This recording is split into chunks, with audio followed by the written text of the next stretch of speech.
संतोष की रिपोर्ट में आप सबों का स्वागत है। और आज हम संतोष की रिपोर्ट में बात कर रहे हैं कि नीतीश कुमार का जो यूएसपी था, या यूं कहे कि नीतीश कुमार जो पूरे दम्भ के साथ कभी कहते थे कि मैं भ्रष्टाचार पर जीरो टॉलरेंस रखता हूं, फिर याद करिए वो एक बयान दशकों पहले उन्होंने बयान दिया था कि कोई टकसाल ऐसा नहीं बना है जो नीतीश को खरीद सके। समझे ना। और याद होगा कि अक्सर नीतीश कुमार कहते थे कि कफन में कोई जेब नहीं होता है, लेकिन ईडी जिस तरीके से कार्रवाई कर रही है और जिस स्तर पर कार्रवाई कर रही है, उससे तो अब लगने लगा है कि कफन में जेब हो चाहे नहीं हो, नीतीश जी को के लिए टकसाल बना हो या नहीं बना हो, भ्रष्टाचार पर जीरो टॉलरेंस हुआ हो या नहीं हुआ, बात सच यही है कि नीतीश कुमार के सारे दावे को ईडी ने कलई खोल कर रख दिया। जी हां, सारे दावे को, मतलब जो नीतीश कुमार का पर्सनालिटी था ना, उस पूरे पर्सनालिटी को पर कालिक पोतने का काम ईडी ने कर दिया। संजीव हंस पर छापेमारी क्या हुई, उस छापेमारी के सहारे जो बातें सामने आई, चले थे किसी और को फंसाने, या यूं कहे कि किसी और को निशाने पर लेने के लिए कोई गए थे कि चलो इसको सेट कर देते हैं, ये बात नहीं मान रहा है, ऊर्जा विभाग में रहते हुए भी मेरा बात नहीं मान रहा है, चले थे संजीव हंस को सेट करने के लिए। और उस संजीव हंस प्रकरण में ईडी धीरे धीरे धीरे धीरे धीरे धीरे धीरे धीरे इस तरीके से दायरा बढ़ाते जा रहा है कि अब कोई एक विभाग नहीं बचा है जिस विभाग पर ईडी की नजर टेढ़ी नहीं हो। कल जिन अधिकारियों के यहाँ छापेमारी हुई है, 11 करोड़ से अधिक कैश बरामद हुआ है, और उन अधिकारियों के चल और अचल संपत्ति 100 करोड़ से ज्यादा है। अभी गणना चल ही रहा है, अब समझ जाइए। तारनी दास से लेके वित्त विभाग के अधिकारी से लेके हेल्थ डिपार्टमेंट के अधिकारी से लेके नगर विकास विभाग के अधिकारी से लेके सबके यहाँ रेड हुआ, और उस रेड में समझ जाइए 100 करोड़ से अधिक का चल और अचल संपत्ति ये लोग हाजिर, इसमें बिहार प्रशासनिक सेवा के अधिकांश अधिकारी हैं। लेकिन वित्त विभाग में पहली बार चारा घोटाला के बाद ईडी प्रवेश किया, तो अब समझ लीजिए कि वित्त विभाग में प्रवेश करने का मतलब क्या है, और वहाँ कौन सा अधिकारी तैनात है, वहाँ किसकी घेराबंदी हो रही है, हेल्थ डिपार्टमेंट में कौन सा अधिकारी तैनात है, किसकी घेराबंदी हो रही है, नगर विकास में कौन तैनात थे। आखिर ऋषु श्रीवास्तव कहिए या ऋषु श्री करिए, जो उन्होंने ईडी को बताया है, कहीं न कहीं उन चीज़ों को ईडी खंगाल रही है। वैसे ऋषु श्री पर एफआईआर दर्ज करने के लिए ईडी ने बहुत पहले ही बिहार सरकार को भेजा था। वो अभी तक फाइल जो है सो कुछ दिन पंकज दरार जी थे उनके टेबल पर पड़ा रहा। अभी स्पेशल विजिलेंस यूनिट के जनाब, शायद हमें लगता है कि आलोक राज हो या जो भी हो, सब वही लोग हैं, नवरत्ने लोग सब हैं, वहाँ फाइल अटकी हुई है, एफआईआर दर्ज नहीं हुआ।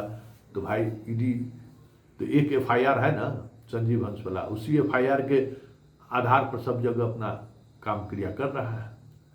तो बताइए कि मामला संजीव हंस से जुड़ा हुआ ऊर्जा विभाग से, ऊर्जा विभाग में स्मार्ट मीटर में क्या उन लोगों ने किया, क्या कमाई किया, वहाँ से उस पर कार्रवाई शुरू हुई उस महिला के आवेदन पर। देखिए कैसे ईडी का तार, क्योंकि कोई केस चाहिए ईडी के लिए, कोई केस चाहिए आप पर, तभी आपके खिलाफ ईडी कार्रवाई कर सकती है। ईडी डायरेक्ट एफआईआर नहीं कर सकती है। तो उस पर किस तरीके से घेराबंदी हुई, किस तरीके का एफआईआर दर्ज हुआ। ऋषु श्री तो गए थे पूरा कट्टा चिट्ठा लेके संजीव हंस का कि बाप रे बड़ी पैसा कमाया। एक और विस्तारा वाला कौन है, वो भी गए थे, दोनों गए थे कि सारा कट्टा चिट्ठा खोल देना है। वो भी विस्तारा वाला बड़ा एकदम करीबी थी, कितना हथियार लाइसेंस कहाँ कहाँ, पहले तो साथ ही चलते थे, आजकल संजीव हंस से थोड़ा बिदक गया है। ऋषु श्री का मामला गए थे कुछ कहने के लिए, फंस गए कुछ और खुद अपने। अब उन लोग ने वहाँ जहाँ जहाँ ठेकेदारी किया है, जहाँ जहाँ कमाई किया है, वहाँ वहाँ ईडी अब छापेमारी कर रही है। ईडी उनके तमाम रिश्तों को उनके मोबाइल फ़ोन से खंगाल रहे हैं कि किनसे क्या रिश्ता रहा है उनका, और उसी आधार पर जो है सो छापेमारी चल रही है। ये जो रिशु श्री है ना, रिशु श्री के बारे में एक जानकारी हमको उस समय में मिला था कि नगर विकास विभाग मंत्री थे तेजस्वी यादव, उनके यहाँ एगो फाइल बना, कहा उस पर लिखा हुआ था रिशु श्रीवास्तव। तो पूछा कि कौन है, तो सर नगर विकास विभाग जो है इन्हीं के सानिध्य में सब कुछ चलता है, सब कुछ आइडिया है, जो आप कहिएगा सब होगा, जैसे कहिएगा होगा, लेकिन रिशु श्रीवास्तव जी, रिशु श्री सब कुछ देखते हैं। पता नहीं फिर क्या हुआ नहीं हुआ, किस तरीके से चीज़ें बढ़ी, रिशु श्री का क्या हुआ, लेकिन आनंद किशोर जी का वहाँ से ट्रांसफर हो गया। कहने का चीज़ नहीं, आनंद किशोर जी वित्त विभाग के प्रधान सचिव हैं। तो आप सोच सकते हैं कि कहाँ कहाँ रिशु श्री का जो है सो दायरा बढ़ता जा रहा है। जितने इंजीनियर्स के यहाँ कल छापेमारी हुई है, ईडी कुछ न कुछ कैश 11 करोड़, अब समझिए ना, भ्रष्टाचार पर जीरो टॉलरेंस का राज्य में 11 करोड़ कैश मिल रहा है। तो अब क्या कर सकते हैं। ईडी के प्रेस रिलीज से तो यही जारी समझ में आ रहा है कि 11 करोड़ से अधिक कैश राशि बरामद हुआ है। बड़ी बैंक में तो कह दीजिए, अब जब कैसे उतना है तब समझ जाए कि चल अड़चल संपत्ति गाड़ी घोड़ा क्या होगा। पटना, दिल्ली, मुंबई, कौन ऐसा जगह है जहाँ ये लोगों ने अपनी संपत्ति अर्जित नहीं किया। बेंगलुरु से लेकर सब जगह पूरा एकदम बिहार का जो है ना, सब माल कमाई करके दूसरे दूसरे जगह पर बढ़िया से सेटल कर व्यवस्थित कर दिया है। मतलब एकदम जिसको कहते हैं व्यवस्थित करना, वो व्यवस्थित कर दिया। लेकिन बड़ी सवाल ये है, बड़ी बात ये है कि रिशु श्री के इस पूछताछ के बाद जो चीज़ें सामने आई हैं और जिन जिन विभागों के अधिकारियों से उनके रिश्ते की बात सामने आई है, तो ये सब तो नीचे लेवल वाला है। जो देख रहे हैं ये सब तो नीचे मिडिल मैन सब है। जो ऊपर के लोग हैं उनसे भी तो रिशु श्री का बड़ा अंतरंग रिश्ता रहा है, और उस रिश्ता के बारे में कौन नहीं जानता है। जग में जानत नहीं रिशु श्री कौन है। तो अगर ये रिश्ता मिडिल लेयर पर आ चुका है तो फिर कहीं न कहीं अपर लेवल पर भी आएगा। और अपर लेवल पर आने का मतलब है कि नीतीश कुमार के नवरत्नों पर सीधा अटैक होगा ईडी का।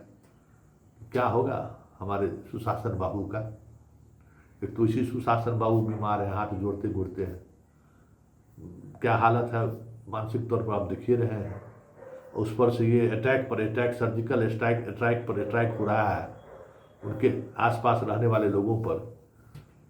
उनको तो नहीं लगता है कि चुनाव तक भी इस स्थिति में रह पाएंगे। वो चुनाव तक भी संभालना उनके लिए मुश्किल है, क्योंकि घेराबंदी तो उसी तरीके से हो रही है।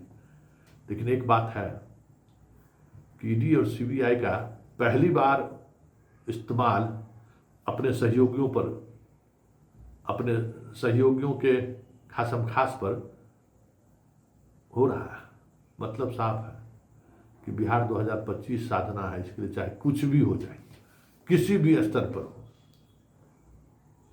खेला करना है, कोई छूटे नहीं। एक एक जहां कहीं से भी कुछ लीकेज लगता है ना, लीकेज, वो लीकेजवा को जो है सीधा स्क्रू से ऐसा टाइट कर देना है ना,